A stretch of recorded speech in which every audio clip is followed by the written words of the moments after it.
Good morning, good morning, good morning, good morning, or good evening. I always forget. I should just say hello.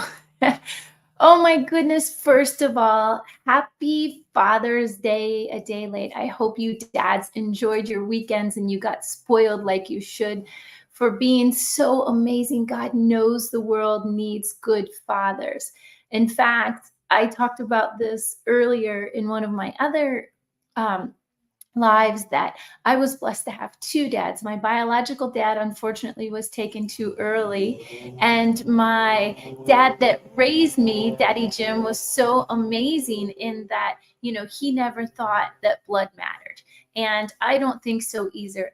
I think I'm a mom to whoever I feed, and there's a lot of people that need guidance and love because maybe they didn't have the best parents. So, especially men, as a single mom of boys, it is so important that they have good men in their life because I know that the only way they learn to be good men is from good men. So thank you to all the amazing men out there. We women, we see you, we appreciate you, we love you. And with that being said, I wanted to roll into how to create and promote a culture of respect and inclusivity.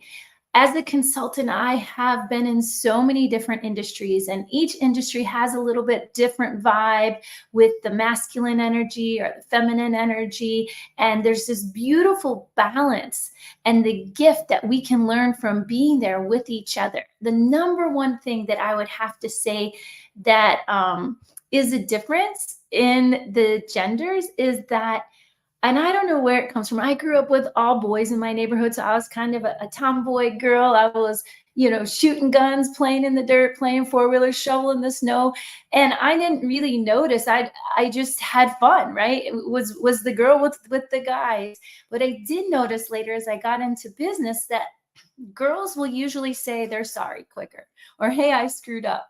And one of the things I think that women respect in men hugely is when they admit and say they're sorry, because it's not a sign of weakness. When you're accountable and you can say, hey, I screwed up, there is this huge opportunity then for learning and leaning in. So the first tip that I want to say to build this inclusive environment is that when you're a big, strong guy and you're like, hey, I screwed up, that just makes us want to lean in and do more with you.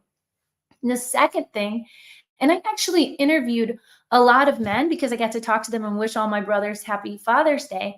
And they were saying, it's difficult kind of being a man right now because we don't know what we should do. Should we open the door for the woman? Because they've actually had women say, I got this. And I actually appreciate gentlemen. It's yes, we can get the door, but then a man acknowledges, hey, you're a woman, I'd like to help you out. That is so kind and nice. So, women, we can also do our men a favor by acknowledging them instead of making them wrong for being heroes, right? But in the workplace, it's so different now, and it's so interesting how we weave, and it seems like the rules keep changing. So, just to bridge that inclusivity, another thing that we can do is when we make a mistake, say we're sorry, own it. And that's not a bad thing because we're all learning, right? The second thing that we can do to really lift one another up today is we can compliment, but don't just say like, hey, that's a nice dress, but what do you like? Or hey, I love your smile, it really brightens up my day. In your compliment, give a why. Take it to the next level. Don't just say you like something, say why you like it. That's the second tip that I want to give you today to build this beautiful, beautiful company and team that wins gold medals. Because you know that when you have diversity on your team, you actually have a 35% higher chance of success than non-diverse teams because they are representing a different customer base. So when you have all this beautiful diversity, you see things through different lenses, and it's actually such a huge blessing and gift for success. And the third thing I want to talk about is, yes, you own it. You say, I'm wrong. Then when you give a compliment, you say why. And really, the third thing is focus. This is on target for success, actually, after all. So let's focus when we see something, focus on what's good and what's going right and where you can improve it. When we were coaching, when we used to train on the archery field, we always say, all right, what's good about that shot and where can we improve? Because you're gonna miss a lot of times, even though you're aiming small. You don't, there's so many things that are going on in your body and in your mind. You say, oh, you try to focus on what you did good and build upon that.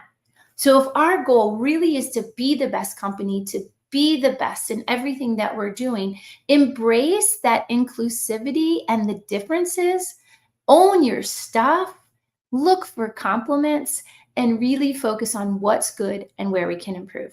All right. Thank you again, you amazing fathers out there. Hugs, kisses, love, mwah, positive wishes. Let's go build business and focus on how we can improve every single day.